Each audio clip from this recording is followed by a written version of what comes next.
acompañando. Esto lo vamos a hacer en live por TikTok y por el Instagram de Eduardo, pero después lo vamos a guindar en YouTube para que lo puedan ver los que no puedan participar hoy, que ya muchos nos han dicho que se les hace difícil. Vamos a hablar hoy sobre el 4 de febrero. Yo el 4 de febrero en la noche o el 3 de febrero en la noche estaba durmiendo en mi cuarto y este señor, bueno, alguien, no sabía yo quién era, me prendió la luz. Yo de pronto me despierto y estaba este señor en la puerta. Me dijo: agarra tu celular, el teléfono, baja al carro, prende el carro y espérame que nos tenemos que ir. Eso fue 11 de la noche, no recuerdo bien la hora. Pero en todo caso yo recuerdo que cuando él me despertó, yo tenía como claro, esto tiene que ser un golpe, porque además en ese tiempo, en el año 92, se hablaba de golpe a cada rato. Yo salí de mi casa, estaba mi madre asomada por el balcón del apartamento, viendo si venían carros, vi que había bastante tensión, bueno, bajé, prendí el carro y al cabo de un ratico salió este señor con su teléfono. Y yo quiero un poco conversar, vamos a conversar hoy sobre lo que pasó ese día, pero sobre todo en perspectiva lo que eso trajo como consecuencia para Venezuela y hacer algunas reflexiones al respecto. ¿Tú recuerdas ese día? Claro, vivamente. Parece embuste que ya ha transcurrido tanto tiempo, porque hoy se está conmemorando, digamos, el 31º aniversario, hace 31 años, tal día como hoy, 4 de febrero. Pero en 1992 se produjo ese hecho que a mí me resultó desde el primer instante un acto bárbaro, primitivo, salvaje. Un grupo de oficiales de la Fuerza Armada con nocturnidad y alevosía, que son los agravantes del Código Penal, intentaron contra la democracia, contra la institucionalidad, contra la Constitución. Y me acuerdo mucho, el 23 en la noche yo había estado cenando con unos amigos, uno de los cuales, por cierto, acababa de recibir un libro de Richard Nixon, que se llamaba Seize the Opportunity, aproveche la oportunidad. Y yo había logrado convencerlo de que me lo prestara. Me lo prestó y yo me lo había llevado a mi casa con muchas ganas, con mucho deseo de empezar a leer el libro. Y cuando llegué a mi casa me encontré con una llamada telefónica de un amigo que decía: hay un golpe en Maracay. Ah, caramba, ¿cómo va a ser? Qué buena broma. Bueno, por cierto que entonces me siguen llegando llamadas y empiezan a aconsejarme de que me enconche. Yo tenía tiempo que no oía esa expresión, porque esa expresión era típica de la lucha contra la dictadura, cuando Pérez Jiménez.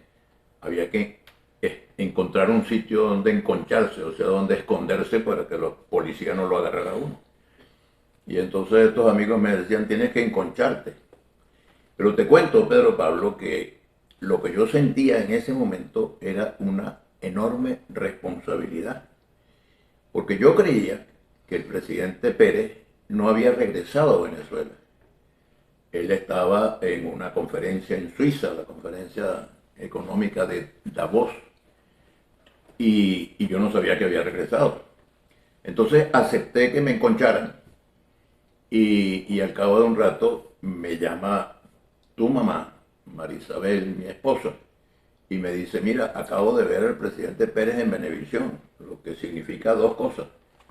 Una, que ya Carlos Andrés Pérez está en Venezuela, y otra, que por lo menos hasta este momento Venevisión no ha sido tomada por los golpistas.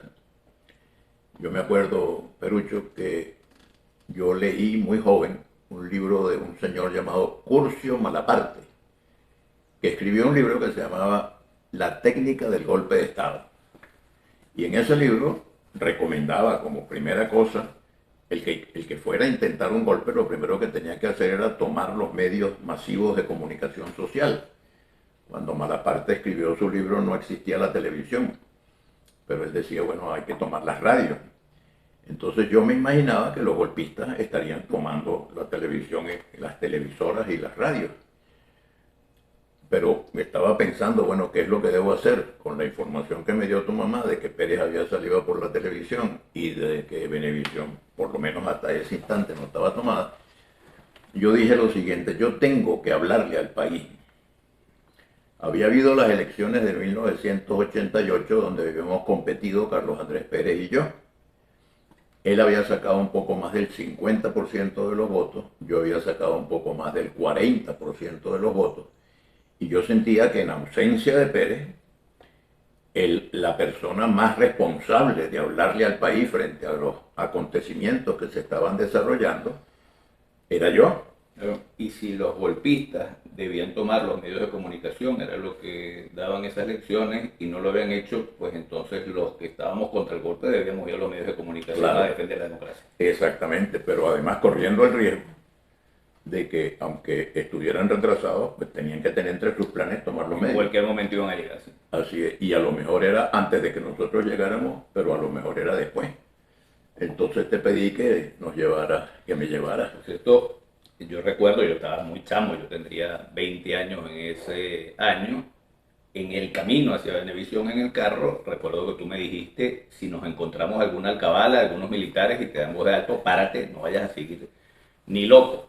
Cuando él me dijo eso, yo lo que estaba pensando en mi cabeza es: en lo que veo unos militares, arranco como un demonio.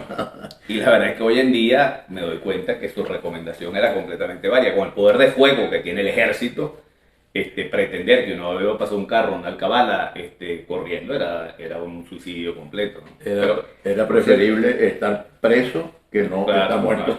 Y en ese momento, yo hasta ese momento estaba tranquilo, y recuerdo cuando tú me dijiste eso, me empezó a entrar el susto por darme cuenta de lo que nos estábamos jugando. Yo hasta ahí era un paseo lo que estaba haciendo en la noche en medio de emociones, pero me entró el temor, para no utilizar la palabra del castellano más catizo. En ese momento dije: aquí nos estamos jugando la vida, claro. Y después, cuando llegamos a Venevisión, yo recuerdo que en esa época los celulares no eran tan frecuentes. Y era un ladrillo. Y además eran aparatosos. Y el guardia andaba en Venevisión, me dice: suelte el arma. Entonces le digo: esto no es un arma, esto es un teléfono. Suelte el teléfono. Suelte el arma, me repite. Entonces la solté y le dije: ya la solté, yo no tengo arma, eso es un teléfono. Bueno, entonces el tipo, después de haber pasado... Y una cosa que recuerdo yo mucho ahí es que Pérez estaba en Venevisión, acababa de salir corriendo de Miraflores y tenía dos: era el chofer y una escolta. Más nadie. Bueno, estaba el jefe de la casa militar, que era el almirante Carrasco. Ese y el chofer. Así no es. tenía, o sea, el presidente de la República andaba absolutamente... un carrito, sí. Bueno, recorriendo las calles desiertas de la ciudad en ese momento. Y bueno, tuvo la suerte de que en efecto los golpistas fueron tan torpes que no se ocuparon de tomar ni a Venevisión ni a Radio Caracas Televisión, que en ese momento eran las dos plantas más importantes en el país. Entonces, sigo hacia adentro y creo recordar que quien me abrió una puerta para que accediera a los salones de Venevisión fue Valeriano Umpierre, que era un periodista muy representativo de Venevisión. Y entonces le dije: yo quisiera tener la posibilidad de hablarle al país. Entonces me llevaron a un estudio. Me acuerdo que cuando hablo digo: son las 2 de la mañana, para que la gente supiera que eso que yo estaba diciendo lo estaba diciendo en ese momento. La gente podía haber visto su reloj y dice: bueno, dice que son las 2 de la mañana. Y entonces yo dije: mire, esto es una cosa bárbara, esto no tiene sentido.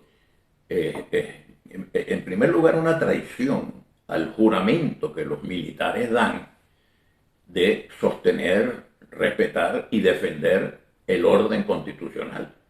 Esa es una de las funciones de la Fuerza Armada. En ninguna parte, en ninguna constitución del mundo, dice que la Fuerza Armada tiene derecho a evaluar a un gobierno, a llegar a la conclusión de que ese gobierno no es bueno, a quitarlo y a ponerse ellos en lugar del gobierno. Los gobiernos en un país civilizado los pone la voluntad popular.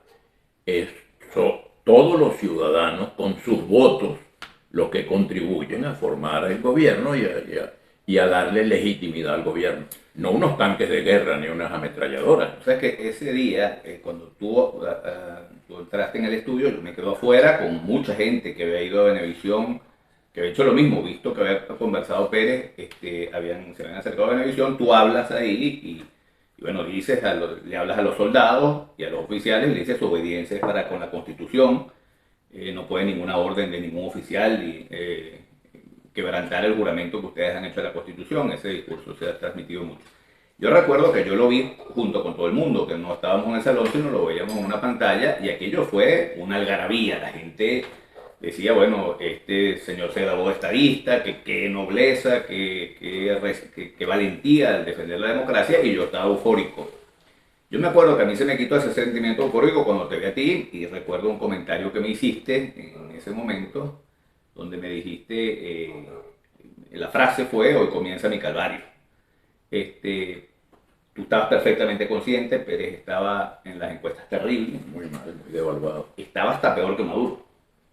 Hoy estaba muy mal, y estaba muy mal en realidad porque había adelantado un plan de ajuste económico que de alguna manera era inevitable. Venezuela venía de haber tenido varios boom petroleros, el país se había acostumbrado un poco a que el Estado resolvía todo, y cuando llegó Pérez el precio del petróleo habían caído en los últimos años mucho, el país estaba en una situación Las mal, reservas internacionales estaban agotadas. se las había comido el gobierno de La botija, como decía el presidente Lucinchi, alguna vez dijo, la botija está llena, pues la dejó vacía, Sí. y Pérez se encontró con eso. ¿Tú tenías conciencia del costo político que ese evento iba a traer? Cuéntanos un poquito cuál fue tu reflexión en ese momento. Mi reflexión fue la siguiente: yo sé que el presidente es muy impopular en este momento, que el gobierno es muy impopular. Sé también que las acusaciones que se hacen contra el gobierno tienen mucho fundamento. Por ejemplo, se hablaba de corrupción. Había corrupción. Por cierto, lo que ha venido después del golpe, y cuando los golpistas lograron llegar al poder por la vía electoral, ha sido una corrupción que es espantosamente mayor que la que existía entonces. Había injusticia social, es decir, minorías muy opulentas y mayorías depauperadas. Y la gente decía, ¿cómo es que yo vivo en un país que tiene fama de ser rico y a mí no me llega la riqueza? El presidente Pérez, por cierto, estaba tomando muchas de las medidas que había que tomar. Tan las había que tomar que el gobierno que lo sucedió después, encabezado por el doctor Caldera, que tanto había criticado al gobierno de Pérez, sin embargo, aconsejado por Teodoro Petkov, tuvo que tomar la misma medida, y dijo, solo Dios sabe lo que me cuesta tomar estas medidas, pero tomó las medidas. Entonces, un poco tarde y un poco mal. Pérez estaba haciendo un esfuerzo de cambio, pero yo había aconsejado al país, y al propio Pérez, por cierto, en alguna oportunidad conversé con él y le dije, a usted no le conviene volver a ser presidente. En estos días está circulando un film biográfico de Pérez después que dejó la presidencia, y hay un momento en que dice, fue un error mío haberme empeñado en volver a ser presidente.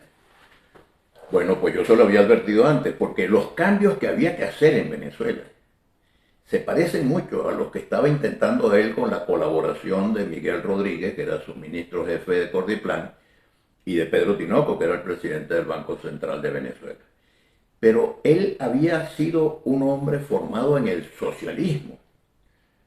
Era en ese momento incluso vicepresidente de la Internacional Socialista. Y el programa era obviamente un programa liberal, un programa de racionalidad económica. Entonces no se le explicó al país suficientemente, no se logró, no se cumplió con la tarea que tenían que haber llenado de explicarle a los venezolanos las medidas que había que tomar, por qué había que tomarlas y las consecuencias. Ya estaban empezando, por cierto, a dar fruto positivo. Pero entonces el golpe fue muy popular. Ahora yo cuando actué dije, esto no es problema de si es popular o no es popular el golpe. Además, yo en este momento estoy cumpliendo un deber que no tiene nada que ver con mi proyecto político personal. Yo estoy cumpliendo un deber con Venezuela y con los venezolanos. defender la Constitución y defender la democracia es mi obligación. No sé cuál será el costo político, por eso cuando te dije comienza mi calvario, es porque estaba seguro de que al día siguiente sería mucha la gente que me criticaría y que dirían este es un traidor, porque este estuvo contra Pérez y ahora que los militares quieren tumbar a Pérez, entonces defiende a Pérez. Pues bueno, yo había aconsejado al país de que no votaran por Pérez, la mayoría votó por Pérez, entonces Pérez no podía salir de la presidencia de la República sino por los mecanismos previstos en la Constitución Nacional. Yo creo, por cierto, aprovecho para decirlo en esta conversación, que fue un error elegir a Pérez, pero hubiera sido una tragedia que saliera derrocado por un golpe militar. Y creo que fue un error no haberle permitido que terminara su periodo constitucional y haberlo sacado como lo sacaron.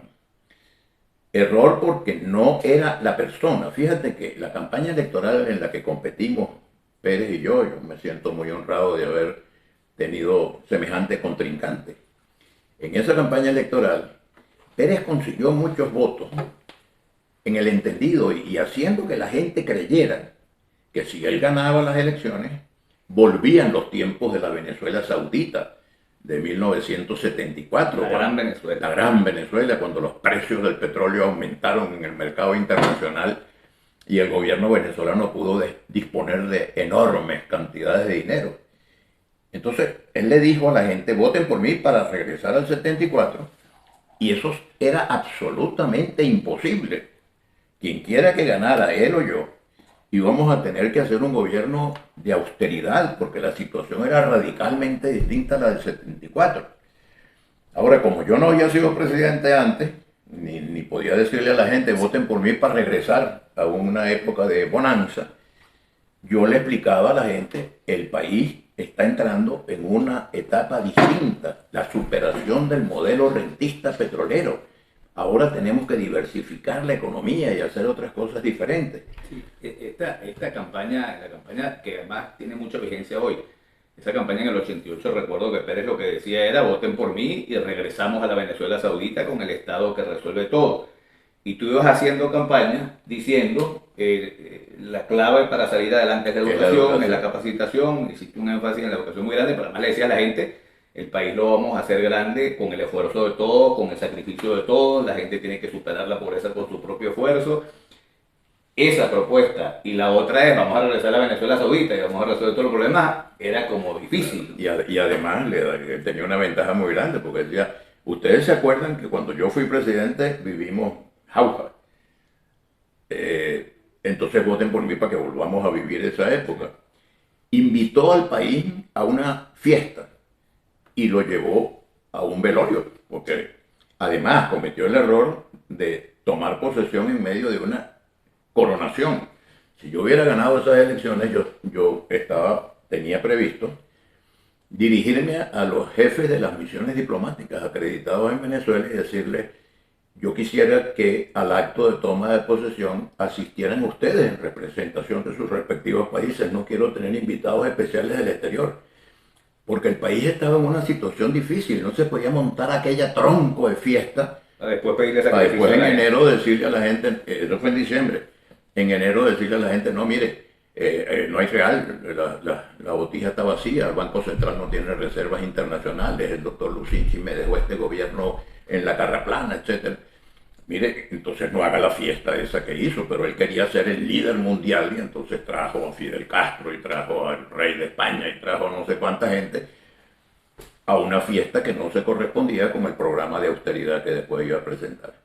Pero entonces, a conciencia de todo eso, mi deber era recordarle a los venezolanos que en una democracia los problemas de la democracia se resuelven con más democracia y no con menos democracia.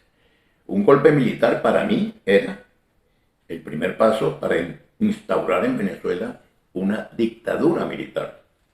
Y creo que alguna vez te he contado una conversación que yo tuve con mi papá. Cuando yo tenía 16, 17 años empecé a meterme en una conspiración contra la dictadura de Pérez Jiménez. Los estudiantes fuimos la vanguardia en la lucha contra esa dictadura. Y como yo era menor de edad y cualquier cosa en la que yo me metiera se la iban a cobrar a mi papá, yo le pedí permiso a mi papá, le dije, mira, yo quiero que sepas que yo estoy metido en eso. Yo pensaba que a lo mejor mi papá me decía, mira, mucha prudencia, o me decía, mira, no te metas en eso, o me decía, sí, métete. Bueno, y mi papá me dijo, métete, porque fíjate esto, y oigan todos los que están viendo esta conversación. Me dijo mi papá, yo nací bajo la dictadura de Cipriano Castro. Crecí bajo la dictadura de Juan Vicente Gómez, que duró 27 años, por cierto. Y si ustedes, los jóvenes venezolanos, no hacen algo, me temo que voy a morir bajo la dictadura de Marcos Pérez Jiménez. Yo dije, caramba, el 4 de febrero yo pensaba para mis adentros, yo no puedo darle cuenta a mi papá de que volvimos a la dictadura. Un golpe militar conduce a la dictadura. No pudieron, no tuvieron éxito, pero si lo hubieran tenido, qué tragedia si hubiera caído sobre Venezuela. ¿Cuántos fusilados? ¿Cuántos muertos? ¿Cuántas prisiones? ¿Cuántos encarcelamientos? Como pasó en Chile cuando el general Pinochet dio el golpe contra el presidente Salvador Allende. Ahora, entonces en esa coyuntura yo no me podía poner a calcular, esto me van a aplaudir mañana en la calle o me van a pitar. Simplemente, ¿cuál es mi deber? Yo me puse a pensar.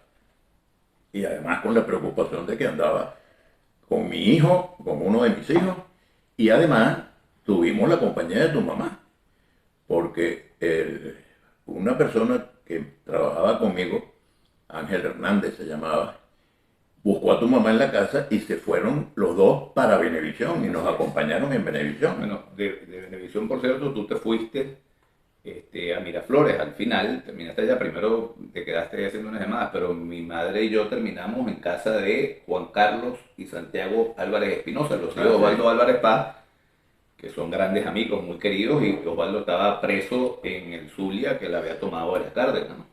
Se había tomado su residencia, la residencia donde estaba Osvaldo con su esposa y sus hijas, chiquitas. Y nosotros, mi madre y yo, fuimos a acompañar a Juan Carlos y Santiago, que estaban en su casa ese día. Después he tenido noticias de que el que tomó la residencia del gobernador en el Zulia fue Francisco Arias Cárdenas, que es un tipo muy decente, una persona muy decente, y parece que estuvo muy cordial con Osvaldo. Pero en todo caso, bueno, era la interrupción del hilo constitucional. Muy cordial para lo que uno podía tener, porque se le metió en la casa con un montón de soldados armados. Claro. Entonces ustedes se pararon allá. Yo me acuerdo que yo hice un gran esfuerzo para comunicarme telefónicamente con Osvaldo, porque me angustiaba que estuviera preso y quién sabe qué más que preso allá. Ahora, una anécdota divertida que estaba recordando ahora, porque por aquí estaba una bandera de un país amigo. Cuando yo vi la grabación de Pérez, la grabación de lo que Pérez había dicho en su primer mensaje, lo vi que no salió bien, pues no estaba dueño de la situación, estaba un poco despeinado, estaba nervioso, pues, y natural, ¿no? Había salido por casualidad de la casona, justo antes de que empezaran a bombardear la casona. Estaba empezando a dormir, después de haber regresado un viaje larguísimo. Y de Miraflores había salido corriendo por la puerta de atrás. Y entonces, yo digo, esto hay que volverlo a hacer, enviar un nuevo mensaje con mayor serenidad, con mayor solemnidad, y aconsejé que se colocara una bandera de Venezuela al lado del presidente, para que el presidente hablara con la bandera de Venezuela al lado. Bueno, fueron a buscar en eso que los depósitos de Venevisión y tal, y regresaron como una bandera. Y cuando ya van a salir al aire, les digo, mira, esa bandera está muy bonita, pero esa no es la de Venezuela, esa bandera es de Colombia. Y hubiera sido dramático que saliera la imagen del presidente con una bandera de Colombia, porque los golpistas habrían dicho, ya este se fue corriendo. Con todo lo que a Pérez lo acusaban. Y además de eso, ¿no? Pero además habrían dicho, no, este hombre ya se fue. Fíjense que está hablando desde Colombia, la bandera es colombiana.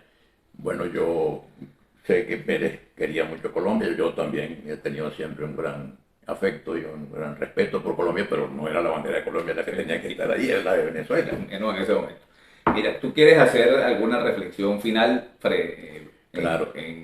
Proyectando hacia el futuro? ¿Qué lección nos deja? ¿Qué podemos aprender? ¿Qué reflexión podemos hacer? La primera reflexión es que la violencia nunca resuelve nada. Es la inteligencia, es la democracia, es la civilidad la que tiene que resolver los problemas. Hoy en Venezuela, como consecuencia de lo que pasó ese 4 de febrero de 1992, estamos viviendo un momento terrible. Ojalá este momento que estamos viviendo podamos resolverlo por la vía civilizada, democrática, constitucional, electoral y no por la vía de la violencia. En segundo lugar, que la Fuerza Armada venezolana es una institución muy respetable y muy necesaria, pero siempre y cuando no se inmiscuya en problemas políticos. Es mentira que el grado superior en la Fuerza Armada es presidente de la República. No, el grado superior en la Fuerza Armada será general en jefe, pero no presidente de la República. La Fuerza Armada no está hecha para gobernar, porque la cultura militar es una cultura de obediencia, de no deliberancia, precisamente porque están armados.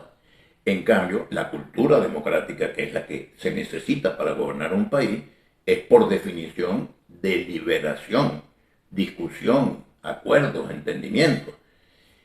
Mire, la Fuerza Armada es, repito, una institución muy respetable, pero no está concebida para gobernar a un país. Tiene que estar al servicio de la nación. Y como dice la Constitución, debe ser una institución profesional, no partidista, al servicio de la nación y nunca al servicio de un partido político y tampoco al servicio de un caudillo.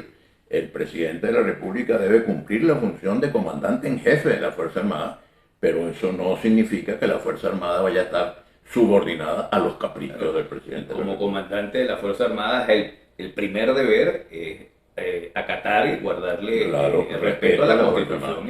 Entonces fue un acto de deslealtad también en la política y en la vida venezolana en general. Debemos aprender a respetar el valor de la palabra empeñada, de la lealtad. Esos oficiales que condujeron a esos pobres soldados que ni siquiera sabían a qué iban y de pronto le dieron dispare contra la residencia presidencial.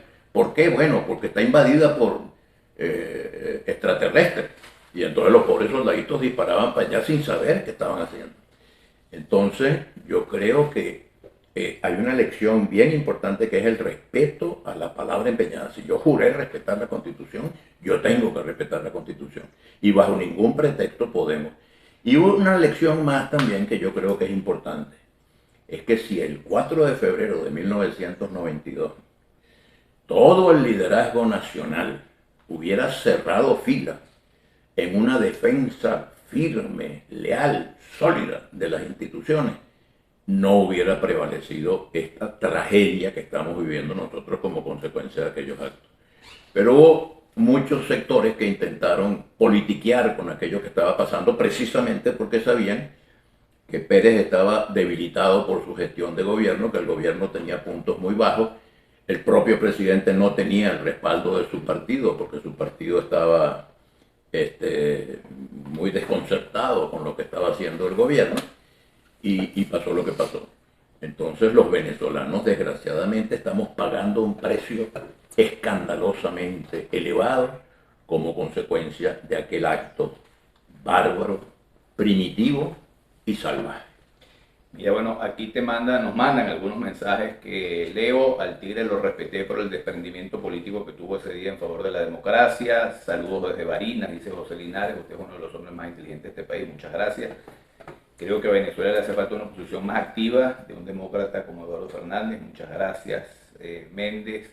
Muchas gracias a todos. Yo quería, porque no queremos hacer este video muy largo, no sé si tengo por ahí posibilidades de ver algunos mensajes más, pero quería para cerrar, hay una cosa que yo le he comentado a mi padre muchas veces, pero lo comparto con ustedes, que fue al día siguiente del 4 de febrero. Tú dijiste, hoy comienza mi calvario, lo comentaba hace un rato, yo no entendí por qué él en ese momento donde había salido a defender la democracia sentía que iba a vivir momentos muy difíciles después de ese día, pero yo me di cuenta fue al día siguiente. Yo empecé a comunicarme con gente y la gente me empezó a decir, tú eres hijo de Eduardo Fernández, tú eres hijo de ese que defiende a Pérez y tal, y bueno, insultos en la calle. Yo cuando nací, mi padre era un dirigente político, fue candidato presidencial en el 88, sacó más de 40%, yo sentía que la gente lo quería, yo estaba muy orgulloso de mi padre, pero después del 4 de febrero empecé a sentir una animadversión contra él muy grande.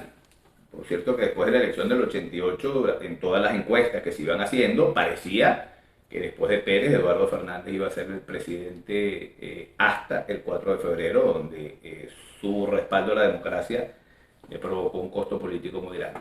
Pero yo recuerdo que en esos momentos donde yo salía a la calle y me enfrentaba con eso, yo estudiaba en la Universidad Central, que era unido además de la izquierda, y recibí cualquier cantidad de insultos de mucha gente y de situaciones desagradables. Pero yo en ese momento, ninguna de esas cosas a mí me afectó para nada porque yo sentía un orgullo gigantesco de ser hijo de Eduardo Fernández y de lo que él había hecho ese día, cómo se había jugado por la democracia, cómo había puesto los intereses del país por encima de los intereses propios. Y todo eso me dio una fuerza muy grande para que todas esas cosas no me importaran, porque mucho más era el orgullo y la satisfacción de tener como padre a un hombre que había puesto los intereses del país por encima de sus intereses personales. Yo quería decir eso públicamente, por supuesto tú lo has escuchado muchas veces. Muchas gracias, que me siento muy orgulloso de tener los hijos que tengo. Y bueno, muchas gracias a todos por acompañarnos. Y la esposa que tengo, porque Marisabel nos acompañó ese día, pero de una manera verdaderamente temeraria. Sí, sí, señor. Ahí está con gran coraje y con gran adhesión a la causa de la democracia y de la Constitución. Y creo que tenemos la tarea por delante de luchar porque Venezuela pueda ser otra vez un país donde viva en democracia, donde hay instituciones que respeten el Estado de Derecho, donde podamos convivir todos en armonía, donde las diferencias que son naturales en cualquier sociedad se puedan dirimir a través del diálogo, a través de la búsqueda de consenso. Los países, como tú lo repites siempre, cuando se dividen, se fracturan, van camino al fracaso. Los países que crecen, que se desarrollan, que progresan, son los que son capaces de construir grandes consensos alrededor de las cosas que son importantes. Y bueno, la lucha por los valores democráticos, por la democracia y por ese país con el que soñamos, que nos dé oportunidades a todos, es una lucha que no cesa. Vale la pena. Muy bien. Chao.